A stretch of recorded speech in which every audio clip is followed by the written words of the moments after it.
நாமத்தில் உங்கள் யாவரையும் அன்போடு வாழ்த்தி வரவேற்கிறேன். Greetings to all of you in Jesus name.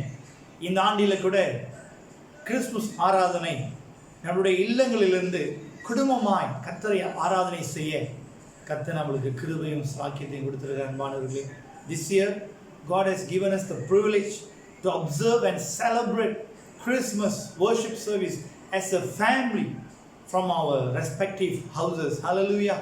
கர்த்தர் நல்லவர். அன்பானவர்களே, நானும் என் மனைவியும் திருச்சபை அங்கத்தினர் யாவருக்கும் எங்களுடைய கிறிஸ்துமஸ் வாழ்த்துதலை தெரிவித்துக் கொள்கிறோம். இறுதியில் கூட மறுபடியும் இந்த வாழ்த்துதலை நாங்கள் கொண்டு வருவோம். இந்த வேளையில் கூட நாம் கர்த்தர் வார்த்தை நாம் கேட்க போகிறோம். நான் விசுவாசிக்கிறேன் குடும்பமாக நீங்கள் யாவரும் கர்த்தரை ஆராதனை செய்து கொண்டிருக்கிறீர்கள் என்று பாருங்கள். இந்த வேளையில் கூட கர்த்தர் வார்த்தை கேட்கிறது முன்பதாகவே நாம் கண்களை மூடி நாம் தேவனை நோக்கி நாம் பார்க்கிறோம். அன்புள்ள ஆண்டவரே, இந்த வேளையில் கூட எங்களோடு பேசுங்க. இந்த கிறிஸ்துமஸ் ஆராதனைகளை கூட இந்த குடும்பமாக நாங்கள் அனுசரிக்கிற இந்த கிறிஸ்துமஸ் ஆராதனைகளை கூட பரிசுத்த ஆவியானவர் எங்களோடு பேச வல்லவராக இருக்கிறேன். Father, even though we are celebrating and observing this Christmas worship service from our houses as a family, oh Lord, you will still minister to us. You will still speak to us, O God. தேவனை நீ தொடர்ந்து எங்களோடு பேசுகிற தேவனாக இருக்கிறேன். இந்த வேளையில் கூட அந்த வார்த்தையை கேட்கிற ஒவ்வொரு உள்ளங்களோடு சனங்களோடு கர்த்தர் இடைப்படுவீராக. பரிசுத்த ஆவியானவர் சகல சத்தியத்துக்களை வழி நடத்துவீராக. மாறாத இயேசு கிறிஸ்துவின் நாமத்தில் ஜெபிக்கிறோம் எங்கள் ஜீவனுள்ள நல்ல தகப்பனே. ஆமென், ஆமென். அன்பானவர்களே, இந்த நாளில் கூட தேவ செய்தியினுடைய வேத பகுதி லூக்கா 1ஆம் அதிகாரம். The Bible text for today's sermon is taken from Luke, the Gospel of Luke chapter 1. லூக்கா எழுதின சுவிசேஷம் 1ஆம் அதிகாரம் வசனம் 26 வசனம் 38 முடிய. The Gospel of Luke chapter 1 from verse 26 until 38. குடும்பமாக நீங்கள் இந்த பகுதியை வாசிக்கும்படி உங்களை நான் உற்சாகப்படுத்துகிறேன். ஹல்லேலூயா. கர்த்தர் உங்களை ஆசீர்வதிப்பாராக. நாம் சத்தியத்துக்குள்ளாய் நாம் கடந்து செல்வோம். அன்பானவர்களே, இந்த 12வது மாதம் முதல் ஞாயிற்றுக்கிழமையிலிருந்து நாம் கிறிஸ்துமஸ் என்ற தலைப்பிலே தேவ செய்தியை நாம் கேட்டுக்கொண்டிருக்கிறோம். We are listening to the Lord's word under the theme of Christmas from the first Sunday of December onwards. அன்பானவர்களே, எத்தனை பேர் இந்த முதல் டிசம்பர் மாதம் இந்த முதல் ஞாயிற்றுக்கிழமையிலிருந்து பண்ண பிரசங்க தலைப்பை எத்தனை பேர் ஞாபகம் வைத்திருக்கிறீர்கள்னு எனக்கு தெரியல. ஞாபகம் வைத்திருப்பீர்கள்னா கர்த்தருக்கு ஸ்தோத்திரம். ஹல்லேலூயா. கர்த்தர் நல்லவர். ஒரு ஸ்மால் ரீகேப், ஒரு ஷார்ட் ரீகேப், ஒரு சுருக்கமாய் நாம் பார்ப்போம். முதல் 12ஆம் மாதம் முதல் ஞாயிற்றுக்கிழமையிலே praise and worship on the first day of Christmas. முதல் கிறிஸ்துமஸில் துதி ஆராதனை என்ற தலைப்பிலே கர்த்தருடைய வார்த்தையை சத்தியத்தை நாம் கேட்டோம். இயேசு பிறந்தபோது எப்படியாய் தேவ தூதர்கள் கர்த்தரை துதித்தார்கள், மேய்ப்பர்கள் கர்த்தரை துதித்தார்கள், மரியாள் தேவனை துதித்தார்கள். நீங்கள் இந்த லூக்கா 1ஆம் அதிகாரத்தில் வாசிக்கலாம். தொடர்ந்து ஜெக்கேரியா கர்த்தரை துதித்தார், நம்ம வாசிக்கலாம். வான சாஸ்திரிகள் தேவனை இயேசுவை தேடி வந்து அவரை வணங்கினார்கள் வசனம் சொல்லுகிறது. அப்போ அன்பானவர்களே, இந்த கிறிஸ்துமஸ் பண்டிகையில் தேவனை துதிப்பது மிக மிக அவசியம். கிறிஸ்துமஸ் பண்டிகையில் கூட இல்லை, எல்லா நேரங்களிலும். ஆனால் இந்த கிறிஸ்துமஸ் காலத்தில் நாம் பலவிதமான காரியங்கள் செய்தாலும் கர்த்தரை நாம் துதிக்க வேண்டும். ஏனென்றால் அதற்கு தான் அவர் நம்மை சிருஷ்டித்திருக்கிறார், அதற்கு தான் கர்த்தர் நம்மளை படைத்திருக்கிறார். The purpose of our creation is to praise, is to give all glory and praise to our Father. அன்பானது அதை நாம் பார்த்தோம். 2வது ஞாயிற்றுக்கிழமையிலே இந்த தலைப்பிலே கூட நாம் பார்த்தோம். Are we seeking or opposing or ignoring the king? ராஜாவை நாம் தேடுகிறோமா எதிர்க்கிறோமா, இல்லை அவரை நாம் புறக்கணிக்கிறோமா என்று தலைப்பில் தேவ செய்தியை நாம் கேட்டோம். இப்படியாக வாண்டு சாஸ்திரிகள் இயேசுவை தேடி வந்தார்கள். ஏரோது ராஜா சிங்காசனத்தை காத்துக்கொள்ளும்படியாய் இயேசுவை சாகடிக்க முயற்சி எடுத்தார். ஆசாரியர்கள், வேத பாரகர்கள் இயேசு எங்கே பிறப்பார்னு தெரிந்து புறக்கணித்தார்கள். அன்பான நாம் எப்படி இயேசுவை தேடிக்கொண்டிருக்கிறோமா? அவர் திருப்பி வரப்போகிறார். இயேசு திருப்பி வரப்போகிறார். இல்லை நாம் எதிர்க்கிறோமா? கர்த்தர் நம்மளோட பேசுகிற வார்த்தையை நாம் எதிர்க்கிறோமா? இல்லை அவர் வருகை, அவர் இயேசு திருப்பி வரப்போகிறார் என்று அறிந்து நாம் அவருடைய வார்த்தையை நாம் புறக்கணிக்கிறோமா என்று நாம் பார்த்தோம். அந்த தலைப்பில் தொடர்ந்து 3வது ஞாயிற்றுக்கிழமையில ராஜாவினுடைய தியாகத்தை தலைப்பில் என்று நாம் பார்த்தோம். The sacrifice of the king. அந்த தலைப்பில் என்று 3வது ஞாயிற்றுக்கிழமையில தேவ செய்தி நாம் கேட்டோம். பிதாவானவர், யோவான் 3:14 பார்த்தோம். அந்த வசனம் எப்பொழுதும் உயிர்த்தெழுந்த ஞாயிறுகளை நாம் கேட்போம். உயிர்த்தெழுந்த ஞாயிறில் தான் அந்த வசனத்தை எப்போது தியானிப்போம், 2 நாட்களில் கூட. ஆனால் அந்த வசனத்தை நாம் பார்த்தோம். பிதாவானவர் குமாரனை அவர் அனுப்பாவிட்டால் நம்மளுக்கு கிறிஸ்துமஸ் இல்லை. அன்பானவர்களே, பிதாவானவர் நம்மளுக்காய் குமாரனை தியாகம் செய்யாவிட்டால் கிறிஸ்துமஸ் இல்லை. குமாரன் நம்மளுக்காய், இயேசு கிறிஸ்து நம்மளுக்காய் தியாகம் செய்யாவிட்டால் நம்மளுக்கு கிறிஸ்துமஸ் இல்லை. ஏழை கோலம் எடுத்து அவர் வெறுமையாக்கி இந்த உலகத்தில் பிறனார் என்ற வசனத்தை நாம் பார்த்தோம், தியானித்தும். அன்பானவர்களே, அதனால கிறிஸ்துமஸ் என்பது தியாகம். இன்னைக்கு எப்படிப்பட்ட தியாகத்தோடு இந்த கிறிஸ்துமஸ் பண்டிகையை நாம் அனுசரித்துக் கொண்டிருக்கிறோம் என்று சொல்லி கர்த்தருடைய வார்த்தையை வைத்து நம்மளை ஆராய்ந்து பார்த்தோம். அன்பானவர்களே, நீங்கள் இந்த 3 தலைப்பை ஞாபகம் வைத்திருக்கிறீர்கள் நான் விசுவாசிக்கிறேன். I believe that all of you remember these sermon titles, dear people of God. அடுத்த வாரம் கடைசி ஞாயிற்றுக்கிழமையில், இந்த வாரம் ஞாயிற்றுக்கிழமை, ஒரு வருஷத்துக்கு 52 ஞாயிற்றுக்கிழமை. So I just want to give you a challenge. யாரெல்லாம் இந்த வருஷம் ஒவ்வொரு பிரசங்க தலைப்பை அந்த பகுதியை எழுதி வச்சு என்கிட்ட கொடுக்குறீங்களோ I will bless you. Amen. நான் உங்களை ஆசீர்வதிப்பேன். அல்லேலூயா. இந்த இறுதி ஞாயிற்றுக்கிழமை முடிந்து அடுத்த வருடம் நீங்கள் எனக்கு கொடுத்தீங்கன்னா, இந்த வருடம் யாரெல்லாம் பிரசங்க குறிப்பு எடுத்து தேவ செய்தி தலைப்பை எழுந்து பகுதியை, அந்த எந்த பகுதியிலேருந்து கர்த்தர் பேசினா எழுதி ஒரு லிஸ்ட்டு போட்டு எனக்கு கொடுத்தீங்கன்னா நான் உங்களை நிச்சயமாக ஆசீர்வதிப்பேன். இனிமேல் I just want to encourage, உங்களை உற்சாகப்படுத்துகிறேன். கர்த்தர் நல்லவர் அன்பானவர்களே. சரி, இந்த நாளில் கூட இந்த தலைப்பிலிருந்து தேவ செய்தியை நாம் கேட்க இருக்கிறோம். Today we are going to listen to God's sermon from this title, Christmas and the Holy Spirit. Christmas and the Holy Spirit. கிறிஸ்மஸும் பரிசுத்த ஆவியானவரும் என்ற தலைப்பில் கூட கர்த்தருடைய வார்த்தையை நாம் கேட்க இருக்கிறோம். அன்பானவர்களே, நாம் வாசித்த பகுதியிலே, இந்த லூக்கா 1ஆம் அதிகாரம் நாம் வாசித்த பகுதியிலே பரிசுத்த ஆவியானவரை குறித்து அநேக இடத்துல எழுதப்பட்டிருக்கிறது. நீங்கள் லூக்கா 1ஆம் அதிகாரம் 15வது வசனத்திலிருந்து, if you read from Luke chapter 1 from verse 15 until Luke chapter 2 verse 26, லூக்கா 2ஆம் அதிகாரம் 26வது வசனம் வரைக்கும் நீங்கள் வாசிச்சீங்கன்னா பரிசுத்த ஆவியானவரை குறித்து 8 தடவை எழுதப்பட்டிருக்கும். சரிங்களா? 8 தடவை இந்த சுவிசேஷத்தை எழுதினவர் லூக்கா அவர். சரிங்களா? லூக்கா அவர்கள் பரிசுத்த ஆவியானவர் குறித்து 8 தடவை இந்த இடத்துல எழுதியிருக்கிறார். நீங்கள் பார்க்கலாம், நீங்கள் வாசிங்க, உங்களுக்கு தெரியும். Minimum 8 times. அன்பானவர்களே, கிறிஸ்துமஸும் பரிசுத்த ஆவியானவர் தலைப்பில், பரிசுத்த ஆவியானவர் என்ற தலைப்பில் பார்க்கிறோம். என்னடா பாஸ்டர் கிறிஸ்துமஸ் காலத்தில் பரிசுத்த ஆவியானவரை குறித்து பிரசங்கிக்கிறாரே? அன்பானவர்களே, பிதா குமாரன் பரிசுத்த ஆவியானவர் திருத்துவ தெய்வம். அவர்கள் நாம் இந்த திருத்துவ தெய்வத்தை தான் நாம் விசுவாசிக்கிறோம்.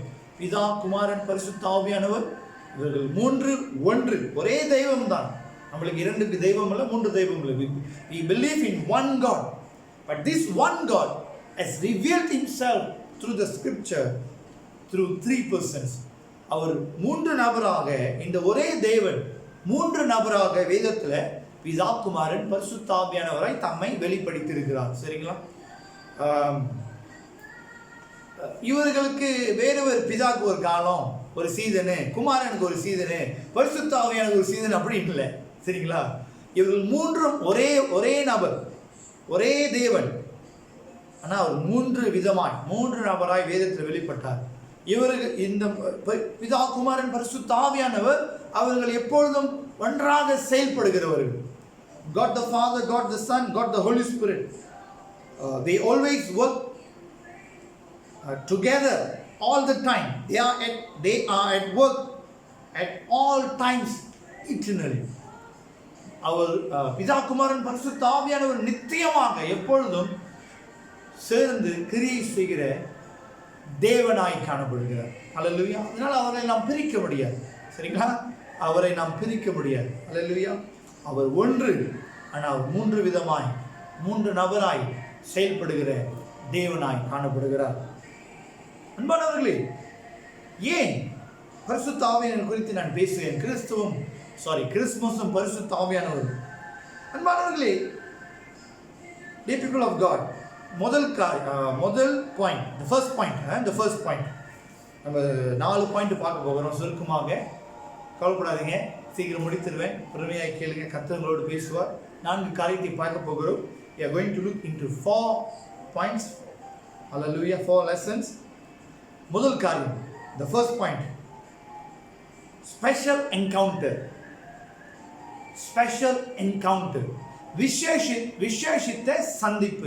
விசேஷித்த சந்திப்பு முதல் காரியம். அன்பானவர்களே, dear people of God, Christmas is a season for us to have a personal encounter with the Holy Spirit. Christmas காலத்தில் நம்மளுக்கும் பரிசுத்த ஆவியானவருக்கும் ஒரு தனிப்பட்ட சந்திப்பு ஏற்படுகிற ஒரு காலம் தேவ பிள்ளைகளே. அல்லேலூயா. ஒரு காலம், தனிப்பட்ட சந்திப்பு, விசேஷ சந்திப்பு. இந்த லூக்கா நான் சொன்ன பகுதி நீங்கள் நல்லா வாசிச்சிங்கன்னா 1ஆம் அதிகாரம் 2ஆம் அதிகாரம் 8 தடவை பரிசுத்த ஆவியானவர் குறித்து அந்த இடத்துல எழுதப்பட்டிருக்கும். பழைய ஏற்பாடு உடைய நோக்கத்தை குறித்து நம்ம பிஎஸ்சி கிளாஸில் கற்றுக்கிட்டோம். We learned about the purpose of the Old Testament. பழைய ஏற்பாடுடைய நோக்கம், ஆதியாகமத்திலிருந்து மலாக்கி புத்தகத்தினுடைய நோக்கம் இயேசு கிறிஸ்துவினுடைய வருகையினுடைய ஆயத்தம். The purpose of the Old Testament is to prepare the arrival of the Messiah, Jesus Christ. இயேசு கிறிஸ்துவினுடைய வருகையினுடைய ஆயத்தம் தான் பழைய ஏற்பாடுடைய நோக்கம், முழு நோக்கமே. புதிய ஏற்பாடுடைய நோக்கம், the purpose of the New Testament is salvation through Jesus Christ and the ministry of the Holy Spirit. Salvation through Jesus Christ and the ministry of the Holy Spirit. ரட்சிப்பு இயேசு கிறிஸ்துவின் மூலமாய் வரும். தொடர்ந்து பரிசுத்த ஆவியானவருடைய ஊழியம். இதுதான் புதிய ஏற்பாடினுடைய நோக்கம். அன்பானவர்களே, அப்ப இந்த லூக்கா எழுதின லூக்கா இந்த சுவிசேஷத்தை எழுதும் போதே பரிசுத்த ஆவியானவரை அறிமுகப்படுத்துகிறார். When Luke writing this gospel under the inspiration of the Holy Spirit, he is introducing the ministry of the Holy Spirit even from the beginning of the gospel itself. அப்ப அன்பானவர்களே, பரிசுத்த ஆவியானவர் இந்த கிறிஸ்மஸ் முதல் கிறிஸ்மஸ் நாட்களில் எப்படியாய் செயல்பட்டார் என்று நாம் பார்க்க போகிறோம். அது மூலமாய் கர்த்தர் நம்மளோடு எப்படி பேசுகிறார் என்று நாம் பார்க்க போகிறோம், நாம் கற்றுக்கொள்ள போகிறோம். அன்பானவர்களே, பாருங்க, இந்த லூக்கா 1ஆம் அதிகாரம் 35வது நீங்க வாசித்தீங்கன்னா, காபிரியல் தூதன் மரியாள்கிட்ட சொல்லுவாங்க. மரியாள் கேள்வி கேட்பாங்க, இது எப்படி ஆகும், நான் நிச்சய அறியவில்லை. அப்ப பரிசுத்த ஆவியானவர் மேல வரும்னு காபிரியல் தூதன் சொல்லுவார். எலிசபெத், நீங்க லூக்கா 1ஆம் அதிகாரம் 41வது வசனம் வாசிங்க. எலிசபெத் பரிசுத்த ஆவியானவரால் நிரப்பப்படுவார் வசனம் போடும். நீங்க லூக்கா 1ஆம் அதிகாரம் 67வது வாசிங்க. லூக் 1:67. ஜெக்கரியா பரிசுத்த ஆவியானவரால் நிரப்பப்படுகிறார்னு வசனம் சொல்லும்.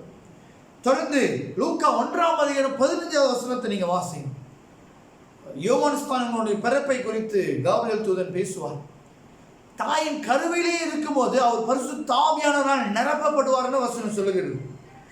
தொடர்ந்து நீங்க லூக்கா 2ஆம் அதிகாரம் வசனம் 25லிருந்து நீங்க வாசிங்க. சிமியோன் ஒரு நபரை குறித்து வாசிக்கிறோம். அவர் பரிசுத்த ஆவியானவர் மேலே இருக்கிறார்னு வசனம் சொல்லுது. அப்ப அன்பானவர்களே, இந்த நபர்கள் எல்லாம் ஒரு பரிசுத்த ஆவியானவரோட விசேஷ சந்திப்பு இவர்களுக்கு ஏற்பட்டது. All these people of God, they had a special encounter with the Holy Spirit even during the birth of Jesus Christ, during the time period of the birth of Jesus Christ, இயேசு பிறந்த அந்த ஆரம்ப நாட்களில், இயேசு பிறப்பதற்கு முன்பதாகவே, இயேசு பிறந்த பிறகு கூட அந்த காலகட்டத்தில் இந்த நபர்களுக்கும் பரிசுத்த ஆவியானவருக்கும் ஒரு விசேஷ சந்திப்பு நடந்தது என்று சொல்லி இந்த வசனத்தை நாம் பார்க்கிறோம் தேவ பிள்ளைகளே. அல்லேலூயா. அன்பானவர்களே, யோவான் 14ஆம் அதிகாரம் 17ஆம் வசனத்தை வாசிப்போமா? Let us read John chapter 14 verse 17. இயேசு சொல்லுகிறார், உலகம் அந்த சத்திய ஆவியானவரை காணாமலும் அறியாமலும் இருக்கிறபடியால் அவரை பெற்றுக்கொள்ள மாட்டாது. அவர் உங்களுடனே வாசம் பண்ணி உங்களுக்குள்ளே இருப்பதால் நீங்கள் அவரை அறிவீர்கள். Even the spirit of truth, whom the world cannot receive, because it neither sees him nor knows him. You know him, for he dwells with you and will be in you. அன்பானவர்களே, இயேசு தெளிவா சொல்றாரு, உலகம் பரிசுத்த ஆவியானவரை ஏற்றுக்கொள்ளாது, அவரை அறியாது. ஏன்னா அவங்க பார்க்கல, அவங்க தெரியல. ஏன்னா இயேசு அவங்க ஏற்றுக்கொள்ளல. ஆனால் ஆவியானவர் உங்களுக்குள்ள இருக்கிறார், உங்களுக்கு தெரியும் என்று சொல்லி இயேசுவானவர் தெளிவாக நம்மளுக்கு கற்றுக் கொடுக்கிற அன்பானவர்களே. அன்பானவர்களே, தெய்வ ஆவியானவர் நம்மளோடு இருக்கிறார், உள்ளத்தில் இருக்கிறார். இன்னைக்கு அவரை குறித்து இந்த கிறிஸ்துமஸ் காலத்தில் நாம் தியானிக்க போகிறோம். ஆவியானவர் மூலமாய் கர்த்தர் நம்ம வாழ்க்கையில் என்ன செய்ய போகிறார் இந்த கிறிஸ்துமஸ் நாட்களில், வரக்கூடிய நாட்களில் தேவ பிள்ளைகள். அன்பானவர்களே பாருங்க, இந்த லூக்கா அதிகாரத்தை நீங்கள் வாசிச்சிங்கன்னா 8 தடவை பரிசுத்த ஆவியானவர் குறித்து எழுதப்பட்டிருக்கிறது. இந்த நபர்கள் எல்லாமே பரிசுத்த ஆவியானவரோடு நிரப்பப்பட்டார்கள். அவர்களுக்கு பரிசுத்த ஆவியானவருக்கு ஒரு ஒரு விசேஷ சந்திப்பு ஏற்பட்டது. சரிங்களா? கிறிஸ்துமஸ் காலத்தில் நம்ம அநேக காரியத்தை சந்திப்போம். கிறிஸ்துமஸ் மாதம் டெக்கரேஷன், ஷாப்பிங் மால் பண்ண டெக்கரேஷன் பார்ப்போம், விருந்து வைப்போம், வீட்டில் நபர்கள் வருவாங்க, சொந்தக்காரங்க வருவாங்க, ஃப்ரெண்ட்ஸ் வருவாங்க, கிறிஸ்துமஸ் கிஃப்ட் பரிசு பொருட்களை பார்ப்போம். இந்த கிறிஸ்துமஸ் காலத்தில் பலவிதமான காரியத்தை நீங்கள் நானும் சந்திப்போம் தேவ பிள்ளைகளே, பலவிதமான காரியத்தை சந்திப்போம். ஆனாலும் கூட நீங்கள் கேள்வியானது, பரிசுத்த ஆவியானவர் சந்திக்கிறோம். Are we encountering the Holy Spirit during this Christmas celebrations, during this Christmas seasons, dear people of God? அநேக காரியத்தை நம்ம சந்திப்போம், அநேக நபரை பார்ப்போம், பேசுவோம். ஆனால் பரிசுத்த ஆவியானவருக்கு நம்மளுக்கும் அந்த சந்திப்பு ஏற்படுதுதான்.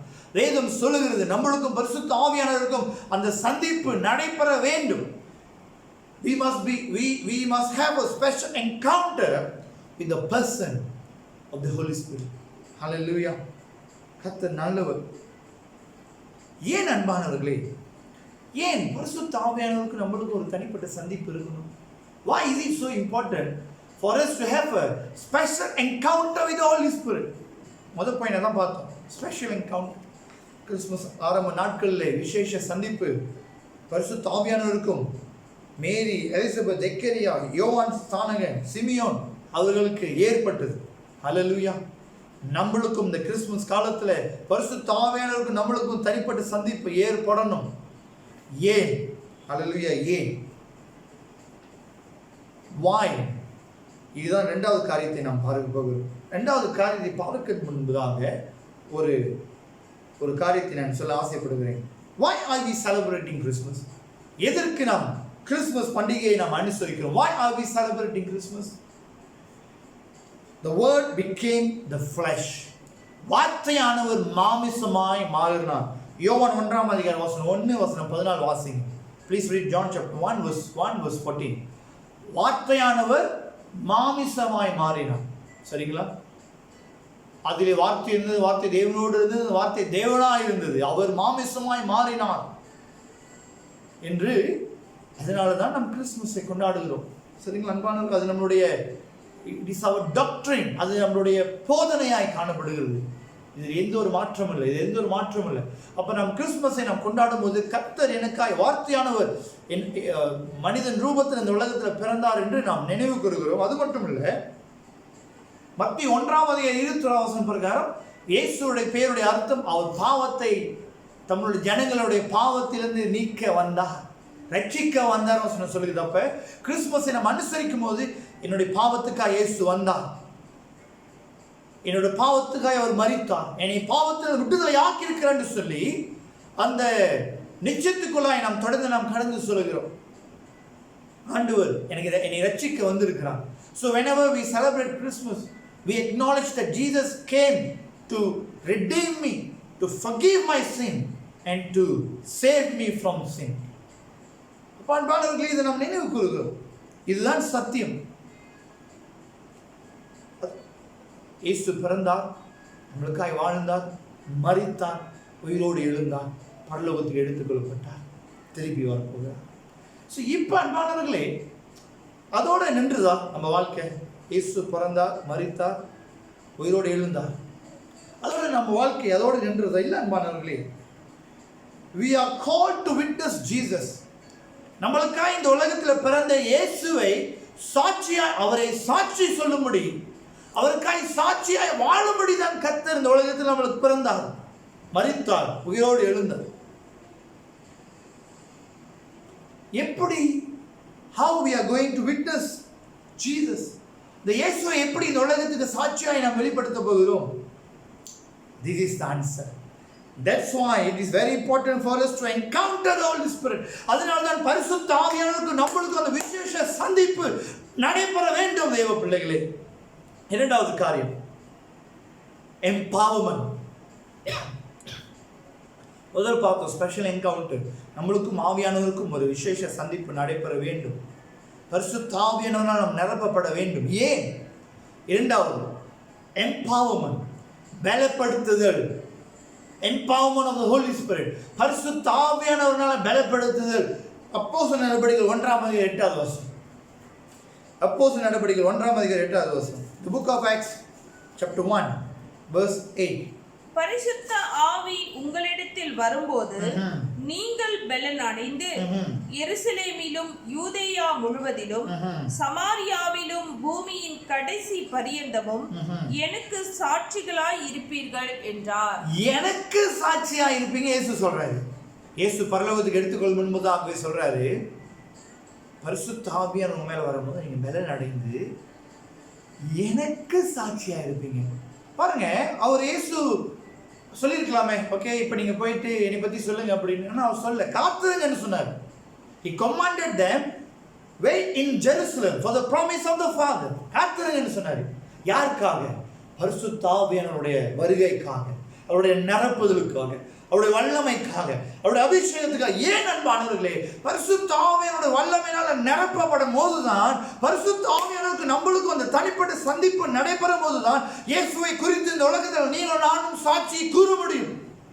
Hallelujah. Only when we are empowered by the Holy Spirit, then only we will be able to witness Jesus to this world. Hallelujah. ஏன் நாம் Christmas அனுசரிக்கிறோம்? Why we are celebrating Christmas? The answer is to witness Jesus to the world. இந்த உலகத்துக்கு இயேசுவை அறிவிக்க முடியும், இயேசுவை சாட்சி கூற முடியும். அது எப்படி நடக்கும்? பரிசுத்த ஆவியானவர் வந்தாதான் நடக்கும். பரிசுத்த ஆவியானவர் அப்போஸ்தலர் நடபடிகள் 1:8 பிரகாரம் பரிசுத்த ஆவியானவர் நம்மளை பலப்படுத்தினாதான், பரிசுத்தரோட பலம் நம்ம மேல வந்தாதான் இயேசுக்காக சாட்சியாக இருக்க முடியும். ஹல்லேலூயா. இயேசுக்காக சாட்சியாக இருக்க முடியும். அன்பானவர்களே, we need to be empowered by the Holy Spirit. ஒரு உதாரணத்தை நாம் பார்க்க போகிறோம். நாம் வாசித்த பகுதியில் லூக்காவில் சுருக்கமாக ஒருவரை நாம் பார்க்க போகிறோம். Turn with me to Luke. பாருங்க, லூக்கா 2:அதிகாரம். சிமியோன் என்ற நபரை குறித்து நான் முதல் சொன்னேன். சிமியோன் என்ற நபரை குறித்து நான் சொன்னேன். லூக்கா 2:அதிகாரம் வசனம் 25. This is after the birth of Jesus. இயேசு பிறந்த பிறகு ஆலயத்துக்கு கொண்டு வர போகிறார். சரிங்களா? சரி, 25 வசனம் வாசிங்க. அப்பொழுது சிமியோன் என்னும் பெயர் கொண்ட ஒரு மனுஷன் எருசலேமில் இருந்தான். அவன் நீதியும் தேவ பக்தியும் உள்ளவனாயும் இஸ்ரவேலின் ஆறுதல் வர காத்திருக்கிறவனாயும் இருந்தான். அவன் மேல் பரிசுத்த ஆவி இருந்தார். கர்த்தருடைய கிறிஸ்துவை நீ காணும் முன்னே மரணமடைய மாட்டாய் என்று பரிசுத்த ஆவியினாலே அவனுக்கு அறிவிக்கப்பட்டிருந்தது. நல்லா கவனிங்க, வசனம் 25 சொல்லுகிறது, பரிசுத்த ஆவியானவர் சிமியோன் மேலே இருந்தார். The Holy Spirit was upon Simeon. பரிசுத்த ஆவியானவர் இப்ப சிமியோன் மேல இருக்கிறார். அடுத்தது என்ன நடக்குது? பரிசுத்த ஆவியானவர் வெளிப்பாடை கொடுக்கிறார். Look how the Holy Spirit is empowering Simeon. பரிசுத்த ஆவியானவர் சிமியோனை எப்படி பலப்படுத்தி ஒரு வெளிப்பாடை கொடுக்கிறார். அவர் மரிக்கிறதுக்கு முன்பதாகவே கிறிஸ்துவை சந்திப்பார். பரிசுத்த ஆவியானவர் நம்மளோடு இருக்கும்போது அவர் நம்மளுக்கு வெளிப்பாடை கொடுப்பார். எப்படிப்பட்ட வெளிப்பாடை கொடுப்பார்? இங்கதான் ரகசியமே இருக்குது. இங்கதான் this is the catch. ஆவியானவர் என்னோடு இருக்கிற சொல்லி என்னென்னமோ வெளிப்பாடுகள் பேசிட்டு இருக்கிறாங்க அந்த காலகட்டத்தில். நோ வசனத்தை நாம் பார்ப்போம். ஆவியானவர் என்ன சொன்னாரு? மரிக்கிறதுக்கு முன்பதாகவே கிறிஸ்துவை, அந்த வசனத்தை மறுபடியும் வாசிங்க. லூக்கா 2ஆம் அதிகாரம் 25வது வசனம்.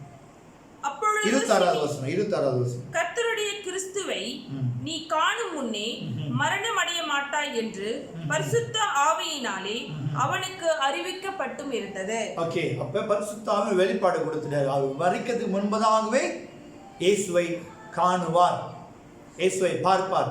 அடுத்த வசனம். அவன் ஆவியின் ஏவுதலினால் தேவாலயத்திலே வந்திருந்தான். And he came in the spirit into the temple. ஆவியின் ஏவுதலினால, சில டிரான்ஸ்லேஷன்ல he came in the spirit, he was moved by the spirit, he was led by the spirit னு போட்டுருக்கு. பரிசுத்த ஆவியானவர் சிமியோனை இயேசுவை சந்திக்கும்படி அவர் சிமியோனை நடத்துகிறார், பலப்படுத்துகிறார். எப்படி சிமியோனை பரிசுத்த ஆவியானவர் இங்க பலப்படுத்துகிறார் நம்ம பார்க்கலாம். சிமியோன் தெரியாது, மரியாள் யோசேப்பு இயேசுவை கொண்டு வர, குழந்தையாக இருக்கிற இயேசுவை கொண்டு வர போகிறாங்க. ஆனா இங்கதான் பரிசுத்த ஆவியானவர் கிரியை செய்கிறார். பரிசுத்த ஆவியானவர் சிமியோன் மேல இருக்கும்போது அவரை பலப்படுத்தி வெளிப்பாடை குறித்து இயேசுவை சந்திக்க முடியாய் பரிசுத்த ஆவியானவர் சிமியோனை வழிநடத்துகிறார். The Holy Spirit will always direct us towards Jesus and to focus on Jesus. Amen. பரிசுத்த ஆவியானவர் எப்பொழுதும் நம்மளை இயேசு இடத்துல தான் நடத்துவார். இயேசுவை குறித்து கவனிக்க முடியாது. இயேசு நம்ம பார்வை இயேசு மேல இருக்கணும்னு சொல்லி தான் பரிசுத்த ஆவியானவர் நடத்துவாருங்க. இந்த காலகட்டத்தில் கவனம் எல்லாம் மனிதர்கள் மேல போயிருச்சு. சில ஊழியக்காரன் கடவுளா மாறிடுறாங்க, ஹீரோவா மாறிடுறாங்க. ஜனங்க வாயில ஆண்டவர் செய்தாரு, பரிசுத்த ஆவியானவர் செய்தாருன்னு வருது ரொம்ப குறைஞ்சிடும். அந்த பாஸ்டர் செஞ்சாரு, இந்த பாஸ்டர் செஞ்சாரு. அதான் யோவான் சார் சொல்றாருல, அவர் பெருகணும் நான் சிறுகணும். பரிசுத்த ஆவியானவர் எப்பொழுதுமே நம்ம இயேசு கிட்ட தான் நடத்துவார். இன்னைக்கு திருச்சபை ஆவியானவர் நம்மளை வழி நடத்தும் போது இயேசுவை நோக்கி பார்க்க தான் வழி நடத்துவார். இந்த கிறிஸ்துமஸ் பண்டிகையில் தேவ பிள்ளைகளே, ஆவியானவர் நம்மளை இப்பொழுது இயேசுவை நோக்கி தான் பார்க்க செய்வார். பல காரியங்கள் இருக்கலாம், ஆனால் நோக்கம், அந்த கவனம் இயேசு தான். Jesus is the center of this celebration. அல்லேலூயா. இல்லைன்னா அந்த கொண்டாட்டம் அர்த்தம் இல்லாமல் போய் கொண்டாட்டம் அன்பானவர்களே, நீங்கள் தொடர்ந்து அந்த பகுதியை வாசிச்சுக்கிட்டே வந்தீங்கன்னா, ப்ரொஃபட் அன்னாள் என்று சொல்லி ஒரு தீர்க்கதரிசி இருப்பாங்க. அவங்களும் இரவும் பகலும் ஆலயத்தில் உபவாசம் விட்டு ப்ரே பண்ணிக்கிட்டு இருப்பாங்க. நான் விசுவாசிக்கிறேன் அவங்க மேலே ஆவியானவர் இருக்கிறார். சரிங்களா? அப்போ அவங்க உடனே என்ன செய்யறாங்க? 38 வாசிங்க. read verse 38, Luke chapter 20. அவளும் அந்நேரத்தில் வந்து நின்று கர்த்தரை புகழ்ந்து எருசலேமிலே மீட்புண்டாக காத்திருந்த யாவருக்கும் அவரை குறித்து பேசினாள். அவரை குறித்து he began to give thanks to God and to speak of him. பாருங்க, சிமியோனை ஆவியானவர் நடத்தினார் இயேசுவை சந்திக்க. இந்த இடத்துல ஒரு தீர்க்கதரிசி இரவும் பகலும் ஜெபித்துக் கொண்டு கர்த்தரை துதித்துக் கொண்டு ஆலயத்தில் இருக்கிறாங்க. இயேசு அந்த இடத்துல இருக்கிறதை பார்த்து அவரை பற்றி பேச ஆரம்பிச்சு. அல்லேலூயா. ஆவியானவர் நம்மளோடு இருக்கும்போது இயேசுவை நோக்கி தான் பார்க்க செய்வார். இயேசுவை பற்றி பேசுறதை நம்ம நடத்துவோம். இந்த காலகட்டத்தில் இயேசுவை பற்றி பேச ரொம்ப பயப்படுறோம்ல. We are very afraid to proclaim, to speak about Jesus to the world. அதனால தாங்க பரிசுத்த ஆவியானவர் பலன் வேணும். இன்னொரு உதாரணத்தை பார்த்து அடுத்த பாயிண்ட் போக போகிறோம். அப்போஸ்தலர் நடவடிக்கைகள், தி புக் ஆஃப் ஆக்ட்ஸ், அப்போஸ்தலர் நடவடிக்கைகள், குவிக்லி அப்போஸ்தலர் நடவடிக்கைகள் 7ஆம் அதிகாரம். ஸ்தேவான், we are going to look at ஸ்தீவன். சரிங்களா, ஸ்தேவான். ஓகே, நீங்கள் அந்த பகுதியை வாசிங்க. 7ஆம் அதிகாரம் உங்களுக்கு வாசிக்க உங்களுக்கு தெரியும், அந்த பேக்ரவுண்ட் என்னன்னு உங்களுக்கு தெரியும். அவர் அந்த இடத்துல பிடிக்கப்பட்டு அவர் கர்த்தருடைய வார்த்தையை பிரசங்கித்து கொண்டு இருப்பார். சரிங்களா, பிரசங்கித்து கொண்டு இருப்பார். சரி, அந்த நேரத்தில் அந்த இறுதி சம்பவம், ஒரு சம்பவம் நடைபெறும். வசனம் 54 வாசிங்க. இவைகளை அவர்கள் கேட்ட பொழுது மூர்க்கம் அடைந்து. ஓகே, அதுக்கு முன்பதாகவே வசனம் வசனம் 8லேருந்து 10 நீங்கள் வீட்டில் வாசிங்க. ஆனால் ஒரு வசனம் மட்டும் நம்ம வாசிக்க கேட்போம். வசனம் 10 நடவடிக்கைகள். அவன் பேசின ஞானத்தையும் ஆவியையும் எதிர்த்து நிற்க அவர்களால் கூடாமற் போயிற்று. பாருங்க, இந்த இடத்துல ஸ்தேவானோடு அவங்க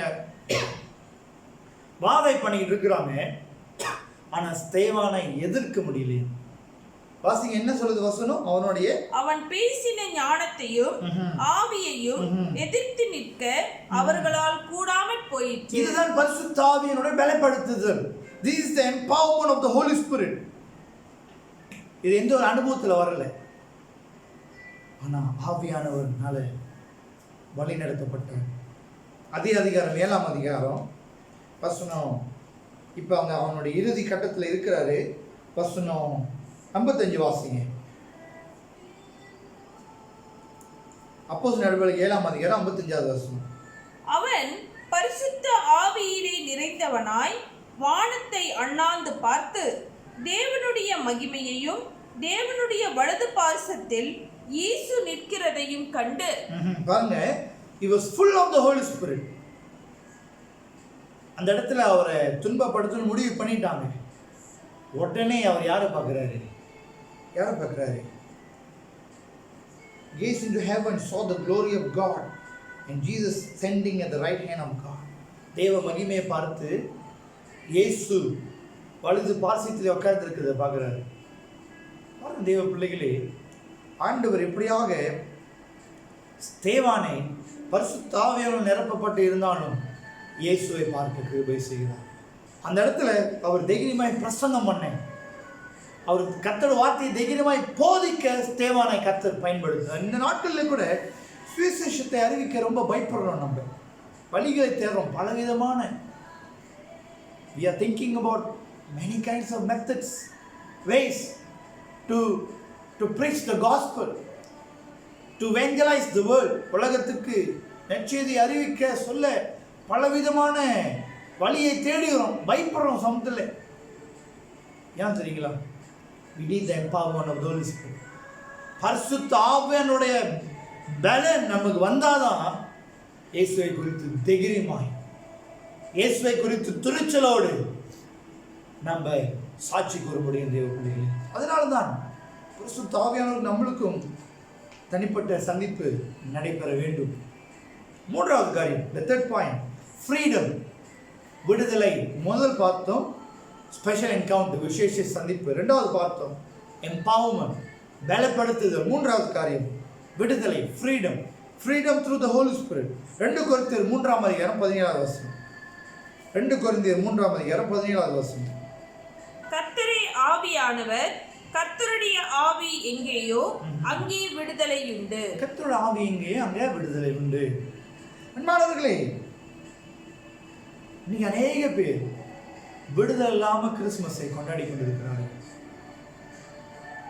பாவ வாழ்க்கையில் கட்டுகளில் இருந்து, பழைய வாழ்க்கையிலிருந்து சந்தோஷம் இல்லாமல், சமாதானம் இல்லாமல், இப்படிப்பட்ட ஒரு நிலைமையிலிருந்து கிறிஸ்துமஸை கொண்டாடி கொண்டிருக்கிறார்கள்.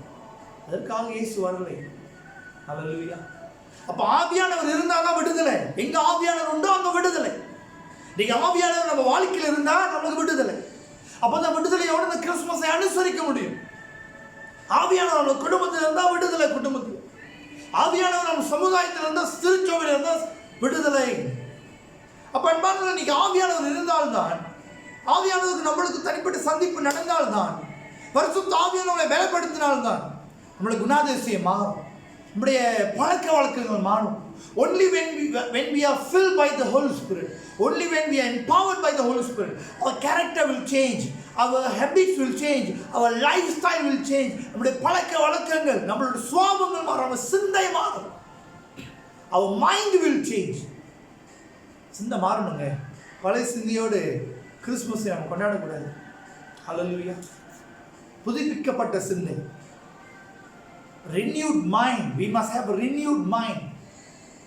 Hallelujah. அது எப்படி ஆகும்? பரிசுத்த ஆவியானவர் மூலமா தான். 2 கொரிந்தியர் 3:17 சொல்லுகிறது, இங்க ஆவியானவர் உண்டோ அங்க விடுதலை உண்டு. அப்ப ஏன் ஆவியானவருக்கும் நம்மளுக்கும் தனிப்பட்ட சந்திப்பு நடைபெற வேண்டும்? ஆவியானவர் இருக்கிற இடத்துல தான் விடுதலை. மெய்யான விடுதலை இருக்கும்போது தான் தேவ பிள்ளைகளே கிறிஸ்துமஸை அர்த்தமாக நாம் கொண்டாடுவோம். இறுதியாக 4வது காரியம், point number 4, nothing is impossible by God. தேவனால கூடாத காரியம் ஒன்றுமே இல்லை. லூக்கா 1ஆம் அதிகாரத்தில் நாம் திருப்பிக் கொள்வோம். Let us turn to Luke. அன்பானவர்களே, காபிரியேல் தூதன் இப்படியாக மரியாள் முன்பதாய் தோன்றி உனக்கு ஒரு குமாரன் பெறுவார் என்று சொல்கிறார். அதுக்கு பிறகு மரியாள் கேட்குறாங்க, இது எப்படி ஆகும் என்று சொல்லி. வசனம் 34 அதற்கு காபிரியேல் தூதன் பதில் கொடுக்கிறார். வசனம் 35 வாசிங்க. லூக்கா 1:35.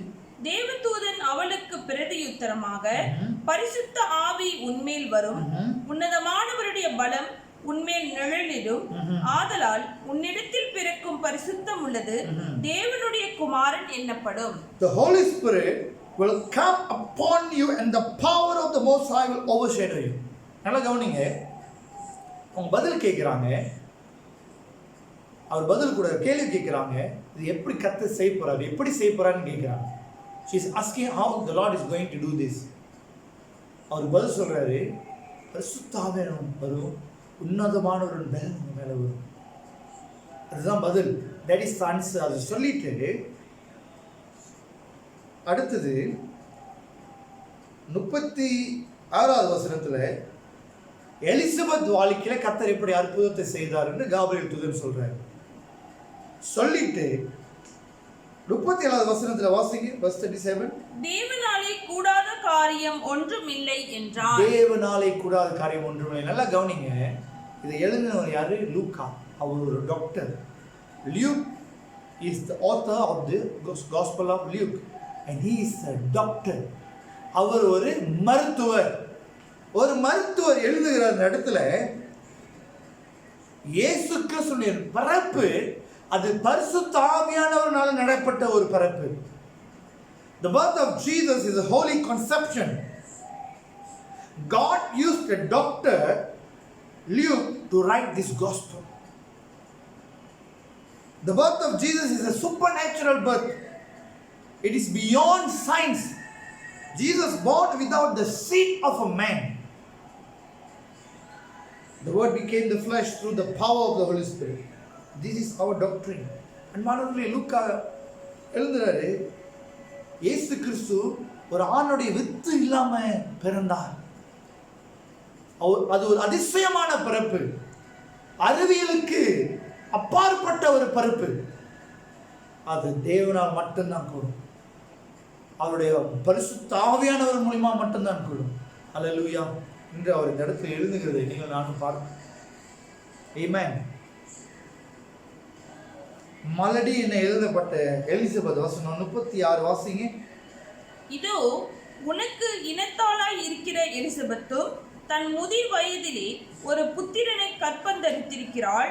மலடி என்னப்பட்ட அவளுக்கு இது 6ஆம் மாதம். அந்த சமுதாயம் ஒரு ஒரு முத்திரை சாப் குத்திட்டாங்க. மலடின்னு கூப்பிட்டு மலடின்னு எண்ணப்பட்டவளை கர்த்தர் கர்ப்பத்தை ஆசீர்வதித்தார். தேவனால கூடாத காரியம் ஒன்றும். சமுதாயம் நம்ம எப்படி இருந்தால் லேபிள் பண்ணுவாங்க. ஆனால் கர்த்தர் அவர் ஆவியானவரை கொண்டு நம்ம வாழ்க்கையில் அவர் செய்ய வேண்டியதை செய்வார். அற்புதத்தை செய்வார். ஆமென். அதிசயத்தை செய்வார். Nothing is impossible by God. அதுதான் அந்த இடத்துல நாம் பார்க்கிறோம், கற்றுக்கொள்கிறோம். Christmas reminds us that nothing is impossible by God through His Spirit. தேவன் அவருடைய ஆவியானவர் மூலியமாக அவர்னால எல்லாம் கூடும் என்று சொல்லி இந்த கிறிஸ்துமஸ் காலத்தில் நம்ம கற்றுக் கொடுக்கிறார். சில பேர் நீங்கள் அற்புதம் காத்து கொண்டு இருக்கலாம். உங்கள் சரீரத்தில் அற்புதம், வாழ்க்கையில் அற்புதம், குடும்பத்தில் அற்புதம். இந்த கோவிட் இந்த பெண்டமிக்னால் அன்பானவர்களே பல பேர் நீங்கள் பாதிப்படைந்திருப்பீங்க. வருமானம் குறைந்திருக்கும்.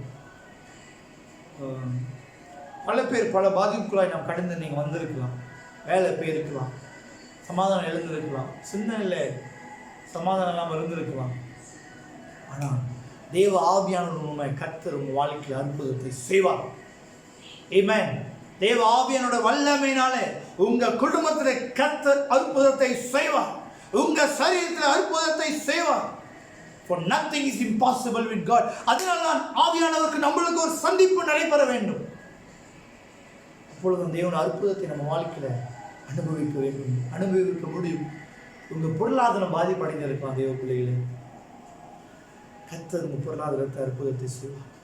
இந்த புதிய ஆண்டுக்குள்ளாய் நாம் கடந்து போகும், புதிய ஆண்டுக்குள்ள கால் எடுத்து வைக்க போகிறோம். புதிய ஆண்டு எப்படி இருக்குதுன்னு நமக்கு தெரியல. ஆனால் தேவ ஆவியானவர் மூலியமாய் கர்த்தர் உங்களையுமே நடத்துவார். அவரால் கூடாத காரியம் ஒன்றோட இறுதியாக வசனத்தை வாசித்து நாம் முடிக்க இருக்கிறோம். ஜெக்கரியா 4ஆம் அதிகாரம் 6வது வசனம். பழைய ஏற்பாடிலே புக் ஆஃப் ஜெக்கரியா 4வது அதிகாரம் 6வது வசனம். அப்பொழுது அவர் செருபாபேலுக்கு சொல்லப்படுகிற கர்த்தருடைய வார்த்தை என்னவென்றால், பலத்தினாலும் அல்ல பராக்கிரமத்தினாலும் அல்ல, என்னுடைய ஆவியினாலேயே ஆகும் என்று சேனைகளின் கர்த்தர் சொல்லுகிறார். Not by my might, not by power, but my spirit, says the Lord of hosts. பலத்தினால் மட்டுமல்ல, பராக்கிரமத்தினால் மட்டுமல்ல, என் ஆவியினாலே கூட. அல்லேலூயா. பரிசுத்த ஆவியானவர் நம்ம வாழ்க்கையில் இருக்கும்போது தேவ பிள்ளைகளே, தேவன் சயின்ஸ்க்கு அப்பாற்பட்ட காரியத்தை நம்ம வாழ்க்கையில செய்ய வல்லவராக இருக்கிறார். அல்லேலூயா. இன்னொரு வசனம் எபேசியர் 5ஆம் அதிகாரம், எபேசியர் 5ஆம் அதிகாரம் வசனம் 15 18. Ephesians chapter 5 from verse 15 and verse 18. ஆனபடியினாலே நீங்கள் ஞானமற்றவர்களைப் போல நடவாமல் ஞானமுள்ளவர்களைப் போல கவனமாய் நடந்து கொள்ள பார்த்து, நாட்கள் பொல்லாதவைகள் ஆனதால் காலத்தை பிரயோஜனப்படுத்திக் கொள்ளுங்கள். ஆகையால் நீங்கள் மதியற்றவர்களாய் இராமல் கர்த்தருடைய சித்தம் இன்னதென்று உணர்ந்து கொள்ளுங்கள். துன்மார்க்கத்திற்கு ஏதுவான மதுவான வெறி கொள்ளாமல் ஆவியினால் நிறைந்து be filled with the spirit. அந்த கிறிஸ்துமஸ் பண்டிகையில் பல காரியத்தை நாம் சந்திப்போம். ஆனால் பரிசுத்த ஆவியானவரால் நிரப்பப்படுவோம். அவருக்கு நம்மளுக்கு ஒரு விசேஷ சந்திப்பு நடைபெறட்டும். பரிசுத்த ஆவியானவர் பலன் அடைவோம். பரிசுத்த ஆவியானவர் மூலியமாக விடுதலை பெறுவோம். பரிசுத்த ஆவியானவர் மூலியமாக அன்பானவர்களே, நாம் அல்லேலூயா தேவனால் கூடாத காரியம் ஒன்றுமில்லை என்ற இந்த சத்தியத்தை நம் வாழ்க்கையில நாம் அனுபவிப்போம். கர்த்தர் உங்களை ஆசீர்வதிப்பாராக. May the Lord bless you. கண்களை மூடி நாம் தேவனை நோக்கி நாம் பார்ப்போமாக. உங்களுக்காக நான் ஒரு விசேஷ செபத்தை நான் ஏறெடுக்க விரும்புகிறேன். அன்பானவர்கள், அன்புள்ள ஆண்டவரே, வார்த்தையை கேட்க கர்த்தர் கொடுத்த கிருபைக்காய் ஸ்தோத்திரம். பரிசுத்த ஆவியானவர் நம்முடைய வல்லமையினால்தான் இயேசு கிறிஸ்து வார்த்தையானவர் மாமிசமாய் உலகத்தில் பிறந்தார். முதல் கிறிஸ்துமஸிலே, அந்த கிறிஸ்துமஸ் நாட்களிலே, வேதாகம காலத்திலே பல நபர்களுக்கும் பரிசுத்த ஆவியானவருக்கும் விசேஷ சந்திப்பு நடைபெற்றது. ஆண்டவரே, இந்த கிறிஸ்துமஸ் நாட்களில் கூட நாங்கள் பல சந்திப்பை பார்க்கலாம். ஆனால் ஆவியானவருக்கும் எங்களுக்கும் அந்த சந்திப்பு நடைபெற வேண்டும். Lord, fill us with your spirit. பரிசுத்த ஆவியானவரை நிரப்புங்க. இந்த வார்த்தை கேட்டுக்கொண்டிருக்கிற ஒவ்வொருவரும் இந்த வேளையில ஆவியானவர் நிரப்புவீராக. Father, I pray that all your people, your children, Lord, will be filled with your spirit, Lord. ஆவியானவரை நிரப்புங்க. ஒரு விசேஷ சந்திப்பு ஏற்படட்டும். Empower your children. இயேசு சுவாமி, உம்மை பற்றி நாங்கள் அறிவிக்க நாங்கள் உம்மாலே பலன் அடைய வேண்டும். பலன் அடைஞ்சாதான் அறிவிக்க முடியும், இல்லைன்னா அறிவிக்க முடியாது. Unless we are, Lord, we are empowered by the Holy Spirit, we are unable to witness Jesus to this world. So Father, I pray that right now, empower your children with your spirit, O Lord, so that they can witness Jesus Christ through this Christmas celebration. ஆண்டவரே, தொடர்ந்து பரிசுத்த ஆவியானவர் மூலமா எங்கள் விடுதலைப்பா, விடுதலை நிச்சயம். விடுதலை இல்லாமல் யாராவது இருப்பார்கள் என்றால் இப்பொழுது ஆவியானவர் இயேசுவின் நாமத்தில் எனக்கு விடுதலையாக்குவீராக. சிந்தனையில் விடுதலை, உள்ளத்தில் விடுதலை, சரீரத்தில் விடுதலை.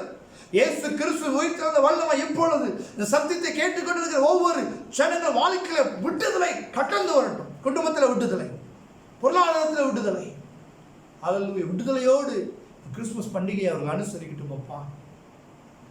இறுதியாக தேவனால் கூட அது காரியம் முடிவு, தேவனால் கூட அது காரியம் எதுவுமே ஆவியானவரே என் ஆவியினால் எல்லாம் கூடும் என்று வசனம் சொல்லுகிறது அப்பா. ஆண்டவரே, இந்த சத்தியத்தை இந்த ஜனங்கள் உடைய அற்புதத்தை இவர்கள் அனுபவிக்கும் முடிய நான் ஜெபிக்கிறேன். Father, I pray that your children may experience the miracle, O Lord, that nothing is impossible with God. Christmas காலத்தில் இந்த கிறிஸ்துமஸ் பண்டிகையை ஒரு அர்த்தமுள்ள விசேஷமாய் கொண்டாட கர்த்தர் பிள்ளைகளை நான் ஆசீர்வதித்து வாழ்த்துகிறேன். மாறாத இயேசு கிறிஸ்துவின் நாமத்தில் ஜெபிக்கிறோம் எங்கள் ஜீவனுள்ள நல்ல தகப்பனே. ஆமென், ஆமென், ஆமென். இந்த வேளையில் கூட நானும் என் மனைவியும் யாவருக்கும் எங்களுடைய வாழ்த்துதலை தெரிவித்துக் கொள்ள ஆசைப்படுகிறோம். சிலாயம் திருச்சபை அங்கத்தவர்கள் யாவருக்கும் நானும் போதகரும் கிறிஸ்துமஸ் வாழ்த்துக்களை சமர்ப்பித்துக் கொள்கின்றோம். அன்பானவர்களை மறுபடியும் நாங்கள் வாழ்த்துகிறோம். எல்லா திருச்சபை அங்கத்தினர்களுக்கும் நானும் என் மனைவியும் எங்கள் குடும்ப சார்பாக மனமார்ந்த ஆசீர்வாதம் நிறைந்த அர்த்தமுள்ள கிறிஸ்துமஸ் பண்டிகையை நீங்கள் அனுசரிக்கும்படி உங்களை வாழ்த்தி நாங்கள் உங்களை ஆசீர்வதிக்கிறோம். We would like to wish all of you a blessed Christmas and a blessed New Year. God bless you. நாம் ஆசீர்வாதத்தை பெற்றுக்கொள்வோம். நம்முடைய கர்த்தராகிய இயேசு கிறிஸ்துவின் கிருபை, பிதா தேவனுடைய அன்பு, பரிசுத்த ஆவியானுடைய அன்னுடைய ஐக்கியமும் வழிநடத்தும் இன்றும் என்றும் சதா காலமும் உங்கள் அனைவரோடு இருப்பதாக. ஆமென், ஆமென். இரண்டு கரங்களை உயர்த்தி சேர்ந்து சொல்லும். என் ஆத்மாவே கர்த்தரை ஸ்தோத்திரி, என் முழுவதுமே என்னுடைய பரிசுத்த நாமத்தை ஸ்தோத்திரி. என் ஆத்மாவே கர்த்தரை ஸ்தோத்திரி, கர்த்தர் செய்கிற சகல உபகாரம் மறவாதே. ஆமென். கர்த்தர் உங்களை ஆசீர்வதிப்பாராக. Merry Christmas and happy new year.